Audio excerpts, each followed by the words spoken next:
Tocaste un tema sobre la ansiedad y de cómo las redes sociales hoy también generan un reto para la salud mental del creador y de los seguidores, de los dos. Sí. ¿Cómo estás de salud mental tú? O sea, tú entras a tus redes y... No, ya no leo comentarios.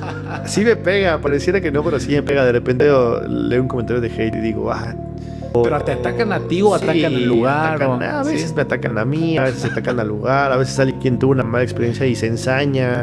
Si hay comentarios, a veces la gente es muy destructiva y no se dan cuenta. Se han metido con mi físico, se han metido hasta con mi familia, me han amenazado. A ese nivel. Sí, ya de mandarme mensajes de sé dónde vives y te vamos a no sé qué. No así. manches. Pero pues al final como que tú tienes que tratar como que al final de cuentas sabes que es una red social.